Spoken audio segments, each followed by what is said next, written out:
नमस्कार साथियों बीजेपी यानी भारतीय जनता पार्टी की लोकसभा चुनाव की दूसरी लिस्ट आ गई। 72 कैंडिडेट की लिस्ट। इससे पहले 195 कैंडिडेट की लिस्ट देश ने देखा और दोनों लिस्टों को देखने के बाद ये बात करीब करीब तय हो गया है कि बीजेपी जो 370 का नारा जो इस दौर में दे रही है, वो 370 का नारा केवल और केवल इस दौर में एक हवा हवाई बातें प्रतीत हो रही है। हवा हवाई बातें इसलिए क्योंकि कई राज्यों में बीजेपी ने इस तरह के नारे लगाए, केंद्र में लगाए। 300+ का नारा फील गुड और इंडिया शाइनिंग के दौर में 2004 में वेंकैया नायडू ने लगाए थे। मिला कितना? 138, 138 सीटें।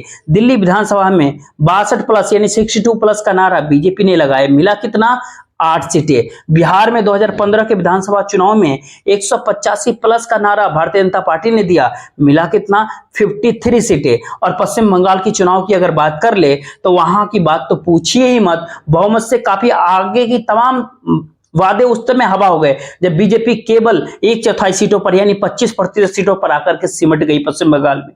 दोनों लिस्ट में रिस्क टेकिंग एबिलिटी का साफ साफ अभाव दिख रहा है। जिस बात के लिए पीएम मोदी जाने जाते हैं, नरेंद्र मोदी जी की जो सबसे बड़ी बात रही है कि वो करीब करीब 1/3 लोगों की टिकट काट देंगे, वो नरेंद्र मोदी जी जिन्होंने बेटिकट करने की इस पूरे प्रक्रिया के भीतर लालकृष्ण आडवाणी और मुरली मनोहर जोशी को भी नहीं बख्शा। वो नरेंद्र मोदी जब प्रधानमंत्री नहीं बने थे तब, लेकिन भारतीय जनता पार्टी की कमान परोक्ष रूप से ही सही उनके हाथ में जब आ गई थी, तब 2014 के लोकसभा चुनाव में जसवंत सिंह और यशवंत सिन्हा को बेटिकट करने से नहीं चुके। वो नरेंद्र मोदी जी, चाहे वह भारतीय हो, चाहे शत्रुघ्न सिन्हा बिहारी बाबू हो, तमाम बड़े कद्दावर नेताओं को बेटिकट करने में कोई हिचक नहीं दिखाई, पूरी दिलचस्पी दिखाई। और अब हालात 2024 के लोकसभा चुनाव के मद्देनजर ये हो गए कि शिवराज सिंह चौहान को भी कहना पड़ा नरेंद्र मोदी को कि चुनाव लड़िए। नितिन गडकरी को दूसरी लिस्ट में उनके नागपुर सीट से उन्हें टिकट दे दिया गया। गोपीनाथ मुंडे की बेटी प्रीतम मुंडे को उनकी परंपरागत फील्ड सीट से टिकट दे दिया गया। और हालात तो इस दौर में ये हो चले हैं कि नॉर्थ मुंबई की सीट के ऊपर पूरे जीवन कभी कोई चुनाव नहीं लड़ने वाले व्यक्ति, चुनाव कौन सी बला होती है, चुनाव में कैसे हाथ जोड़ जोड़ करके एक एक वोट मांगने पड़ते हैं, कहां सलाम, कहां प्रणाम, कहां आदाब, कहां सत श्री अकाल करना पड़ता है, इस कल्चर से कोसों दूर रहने वाले और मीडिया के एक खबर पर मानहानि का धमकी तक दे देने वाले अब भला जनता के बीच हाथ जोड़ करके चार्टर्ड अकाउंटेंट साहब नजर आएंगे तो उन चार्टर्ड अकाउंटेंट साहब का नाम होता है पीयूष गोयल। नॉर्थ मुंबई की सीट से उन्हें भी चुनाव लड़ना पड़ रहा है 2024 का लोकसभा चुनाव। कल तक जो मुख्यमंत्री बनाए जा रहे थे संजय भाटिया, वो जरूर हरियाणा में भी टिकट हो गए, लेकिन इस पूरे टिकट की लिस्ट को अगर आप समझे और टिकट देने की पूरी कवायद रवायत को अगर समझे तो आज तक आपने देश में, खास करके मध्य बिहार जो आज का दक्षिणी बिहार होता है, उस इलाके के भीतर एक कहावत है, पकड़ुआ विवाह। ठीक उसी प्रकार से आज पकड़ुआ एमपी का टिकट देख लीजिए कि कैसे लोगों को पकड़ पकड़ करके टिकट दिया जा रहा है। इस तरह के टिकट इससे पहले देश में कभी नहीं दिखा कि किसी को पकड़ करके टिकट दे दिया। आने वाले समय में किसी को कहीं से ला करके कहा जाए चलो आपको चुनाव लड़ने हैं, जल्दी से आप जो कह रहे हैं करो, नहीं तो आपके घर ईडी सीबीआई पहुंच जाएंगे। ये भी हो सकता है, कोई इसमें असर करने वाली बात नहीं है। तो आज का दौर ये हो चला है। आज का दौर कैसे सांसद बनाए जाते हैं ये आप देख सकते हैं। इसी दौर में राहुल गांधी के बेहद करीब हरियाणा कांग्रेस के अध्यक्ष रहे अशोक तंवर भी टिकट पा गए हैं। झारखंड में अंबा प्रकाश कांग्रेस के जो विधायिका हैं, वो साफ साफ कहती हैं कि ईडी के नोटिस इसलिए पड़ रही क्योंकि उन्हें छतरा से चुनाव लड़ने के लिए कहा जा रहा था। और इसी दौर के भीतर अगर पूरे व्यवस्था, पूरे सिस्टम को समझे तो भारतीय जनता पार्टी के एक इंटरनल सेटअप को समझे तो अनुराग ठाकुर भी टिकट पा जाते हैं। लेकिन आप ध्यान दीजिए, जहां पर अरविंद केजरीवाल का जलवा है दिल्ली में, और अरविंद केजरीवाल का पार्टी छोड़ करके आए कपिल मिश्रा को टिकट नहीं दिया जाता है। अब वहां पे हर्ष मल्होत्रा टिकट पा जाते हैं। और टिकट लेने और देने की पूरे प्रकरण जहां चल रही है, वहां तो किस तरह के एमपी बनाए जाते हैं, किस तरह से टिकट दिया जाता है, आपने देखा। पकड़ुआ मुख्यमंत्री और पकड़ुआ विपक्ष का नेता भी देख लिया देश ने, पकड़ुआ उप मुख्यमंत्री भी देखा। तो भारतीय जनता पार्टी बनाई या फिर बना? ईडी का नोटिस मिला। ईडी के नोटिस के बाद जो है पकड़ुआ मुख्यमंत्री ने भारतीय जनता पार्टी के भीतर बीजेपी से, कांग्रेस से पकड़ कर लाए गए मुख्यमंत्री पूर्वोत्तर के भीतर देख रहे होंगे, पश्चिम बंगाल के भीतर पकड़ुआ विपक्ष का नेता देख रहे होंगे, उन्हें भी ईडी का नोटिस मिल गया था और वो विपक्ष के नेता हैं, उन्हें भी पकड़ करके लाया गया ईडी के नोटिस के बाद। तो ऐसे में पकड़ुआ डिप्टी सीएम देख रहा है देश, जब पकड़ करके लाया गया शरद पवार की पार्टी से अजित पवार को महाराष्ट्र के भीतर ईडी का नोटिस, और उसके बाद पकड़ करके डिप्टी सीएम महाराष्ट्र के आपने देखा, पकड़ा हुआ मुख्यमंत्री महाराष्ट्र में भी देख रहे हैं, जहां उद्धव ठाकरे के शिवसेना की पूरी पार्टी को जनाधार तोड़कर पूरी पार्टी को कवार करके और वहां पे एकनाथ शिंदे को सीएम बनाया गया। पूरी पार्टी को लेकर के करीब करीब एकनाथ शिंदे आ गए और अधिकांश लोगों के ऊपर जो है ईडी का दबाव था, ईडी का नोटिस था, कुछ को नोटिस मिल भी गया था पश्चिम महाराष्ट्र के भीतर। तो इस तरह के मुख्यमंत्री, विपक्ष का नेता, डिप्टी सीएम पकड़ पकड़ के, तो इस तरह के पूरे राजनीतिक प्रकरण पकड़ पकड़ के सांसदों का टिकट सब कुछ देश ने देख लिया। तो इस दौर में बीजेपी, कोई आश्चर्य इस बात से नहीं कीजिएगा कि जब चुनाव के बाद पकड़ करके प्रधानमंत्री भी भारतीय जनता पार्टी बीजेपी कहीं ना कहीं बनाने लगी। अब इस तरह के प्रधानमंत्री की बात इसलिए भी क्योंकि 272 का आंकड़ा अगर एनडीए के भीतर अगर नहीं आया, आज के दौर में जो एनडीए गठबंधन होती है उसको 272 का अगर आंकड़ा पार नहीं करता है और बीजेपी को कम से कम 240 का आंकड़ा नहीं मिला तो प्रधानमंत्री पद पर नरेंद्र मोदी नहीं होंगे। प्रधानमंत्री पद के ऊपर भारतीय जनता पार्टी अगर 180 से ऊपर अगर चली जाती है, सिंगल लार्जेस्ट पार्टी में भी अगर सेटिंग लार्जेस्ट पार्टी वाली संभावना वाली पार्टी अगर कांग्रेस से करीब करीब 60 70 80 सीटें अगर आगे रहती है बीजेपी, खराब परिस्थिति में भी अगर भारतीय जनता पार्टी 2024 के लोकसभा चुनाव में कम से कम 200 के आंकड़ा छूने में कामयाब होती है तो सरकार बनाने की गुंजाइश तभी होती है जो minus Narendra Modi, minus Amit Shah, minus Yogi Adityanath और माइनस नई परिपाटी वाली भारतीय जनता पार्टी, वो परिपाटी जिसके भीतर जो जितना उम्दा बोलता है वो उसकी उतनी ही तरक्की होती है। गिरिराज सिंह का उदाहरण आप देख सकते हैं बिहार में, तमाम तरह के उलटबाजी के बाद गिरिराज सिंह कहीं ना कहीं से टिकट पा जाए, इसमें असर करने की कोई बात नहीं है। और टिकट देने की मजबूरी दरअसल यही होती है कि बीजेपी, भारतीय जनता पार्टी आज के दौर में जो वोटर का मिजाज होता है, वोटर में जो उदासीनता दिखाई पड़ती है, न तो राहुल गांधी के लिए बहुत ज्यादा जद्दोजहद करते नजर आए, राहुल गांधी के प्रति भी आशा की किरण अंदर खाने आते तो ये बात नहीं कह सकते, लेकिन बाहर से बहुत खुल करके दिखाई नहीं पड़ते वोटर के भीतर। पीएम मोदी के प्रति भी कमोबेश वही हाल है, वो हाल होना स्वाभाविक सी बात है। 10 साल पीएम मोदी की सत्ता को देश ने देखा, डिमोनेटाइजेशन के सहारे और संगठित क्षेत्र को टूटते हुए देश ने देखा। कोरोना महामारी के दौर में भारत सरकार की बदइंतजामी को भी देख लिया। उस दौर में अर्थव्यवस्था की जीडीपी ग्रोथ रेट को भी माइनस में जाते हुए देश ने देख लिया। और आज जब पूरा देश ने स्मॉल कैप के शेयरों में इतनी चपत पड़ गई कि 13 लाख करोड़ रुपए पूरे स्टॉक एक्सचेंज में स्वाहा हो गया, 1000 अंकों से ज्यादा सेंसेक्स गिर जाता है, 22,000 के नीचे के आंकड़े में तो निफ्टी तक आ जाती है, और 13 लाख करोड़ रुपए में छोटे निवेशकों का बहुत बड़ा योगदान होता है जिनका नुकसान होता है।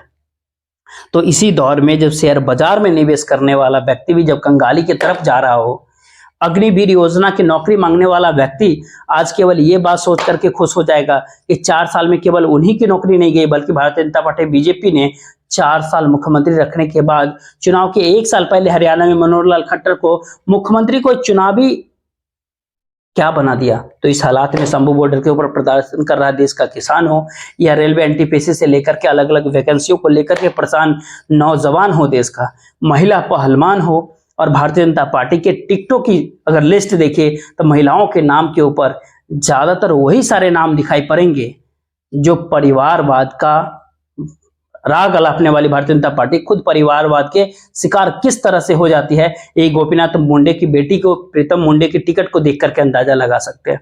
अब प्रीतम मुंडे गोपीनाथ मुंडे की बेटी नहीं अगर होती, किसी साधारण परिवार से अगर आई होती, क्या बीजेपी उन्हें टिकट देती? प्रेम कुमार धूमल के बेटे नहीं होते अनुराग ठाकुर, क्या उन्हें टिकट मिलता? कांग्रेस पार्टी ने अशोक तंवर को नेता अगर नहीं बनाया होता, प्रदेश अध्यक्ष के पद तक नहीं उन्हें पहुंचाया होता, क्या उन्हें टिकट मिलता?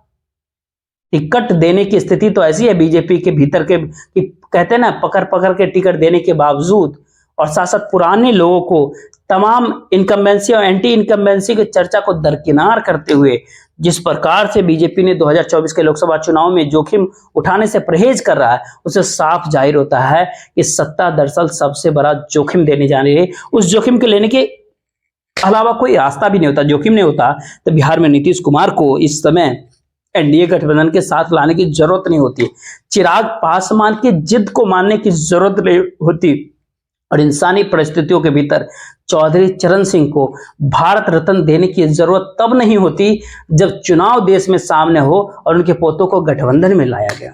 ओम प्रकाश राजभर को पीला गमछा साहब को उत्तर प्रदेश के भीतर मंत्री पद देने की जरूरत ही नहीं होती। और जरूरत इस दौर में अजित पवार से लेकर के महाराष्ट्र में एकनाथ शिंदे तक को उन्हें संतुष्ट करने की जरूरत नहीं होती अगर हालात पूरी तरह से बीजेपी के अनुकूल होते। हालात की अनुकूल होने की एक वानगी देखिए, नीतीश कुमार 2014 में विरोध करते रहे कि नरेंद्र मोदी पीएम कैंडिडेट नहीं होने चाहिए। भारतीय जनता पार्टी में अलायंस टूटना मंजूर किया, लेकिन नरेंद्र मोदी जी को प्रधानमंत्री को उम्मीदवार बनाया कि हालात उनके अनुकूल थे।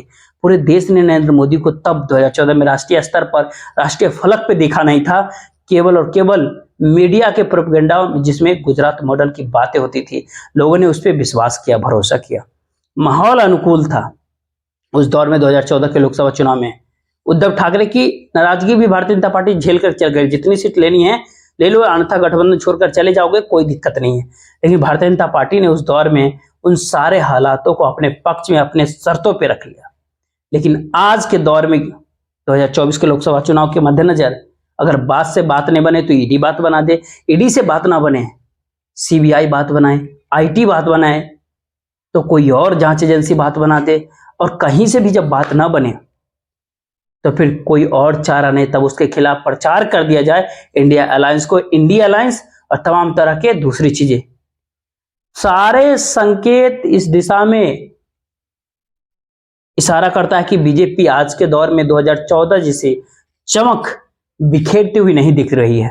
2019 के लोकसभा चुनाव की तरह विकल्पहीनता के अभाव परिस्थिति पैदा करते हुए नहीं दिखाई पड़ रही है। दिखाई केवल आज के दौर में अगर एक ही बात दिखाई दे रहा है कि नरेंद्र मोदी जी का जो प्लान होता है, भारतीय जनता पार्टी की उस कथित गुजरात मॉडल का जो पूरा प्लान होता है, कॉर्पोरेट की चाशनी में डूबे हुए चुनावी हिंदुत्व का जो प्लान होता है, क्या वो आम आदमी की महत्वाकांक्षाओं से सीधे सीधे संवाद हो पा रहा है?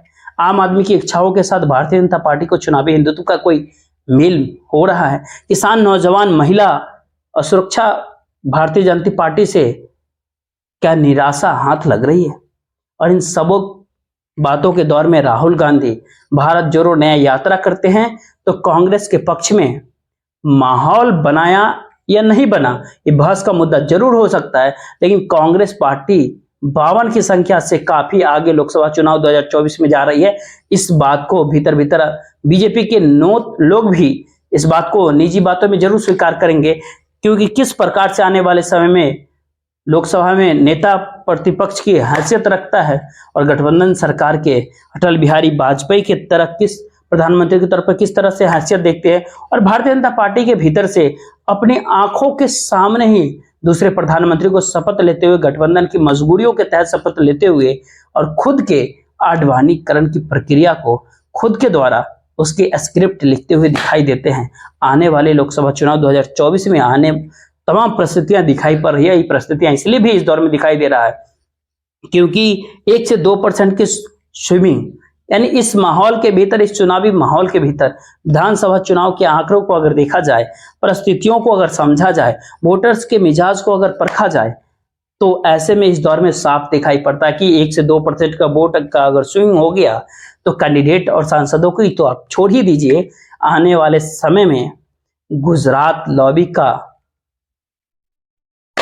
बोरिया बिस्तर समेटने में कोई कसर साबित नहीं होगा। वो कथित गुजरात लॉबी का, जिस गुजरात लॉबी के सारे देश ने तमाम चीजें देखी, जब प्रदर्शनकारियों को टुकड़े टुकड़े गैंग, खान मार्केट गैंग, आंदोलनजीवी, भारत देश विरोधी, राष्ट्रद्रोही, तमाम तरह के ऐसे शब्दों से विभूत किया गया, जिस दौर में सिविल सोसाइटी को अपनी भूमिका को अर्थहीन समझ रही थी।